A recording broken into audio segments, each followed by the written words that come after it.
5 leaders africains qui ont sacrifié leur pays pour les intérêts impérialistes. Mais pourquoi l'ont-ils fait? Est-ce la pression, l'appât du gain ou juste un manque de vision? On dévoile tout dans cette série. Reste jusqu'à la fin, tu ne verras plus l'histoire de la même façon. Mobutu Sese Seko, République démocratique du Congo.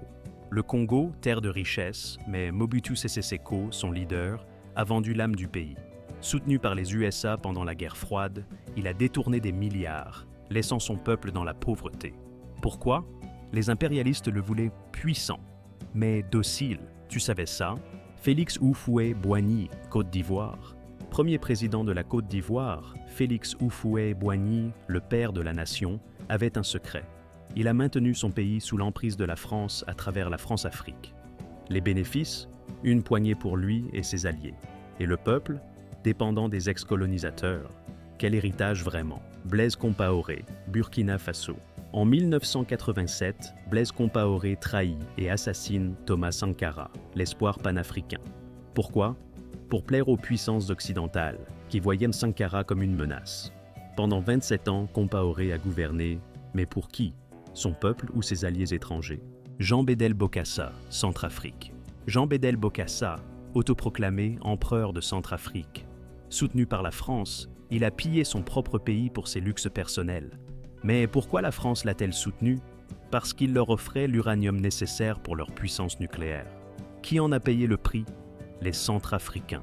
Gnassingbé Eyadema, Togo. Gnassingbé Eyadema, dictateur du Togo pendant 38 ans.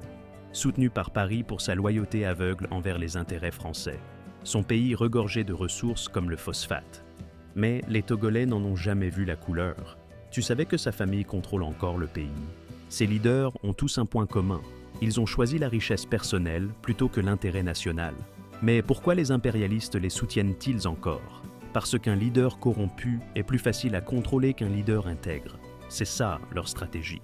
Quand des leaders servent les impérialistes, le peuple souffre. Moins de développement, plus de pauvreté et une dépendance qui freine toute souveraineté.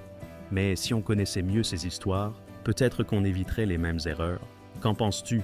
Pour chaque leader corrompu, il y a des Sankara, des Lumumba et des Nkrumah. Eux ont résisté et ils en ont payé le prix. Mais aujourd'hui, leurs idées continuent d'inspirer une nouvelle génération panafricaine. C'est eux qu'il faut mettre en avant. L'Afrique a besoin de leaders qui agissent pour leur peuple, pas pour des intérêts étrangers. Partage cette vidéo si tu penses que l'éducation peut changer les choses. Ensemble, faisons la lumière sur ces vérités cachées.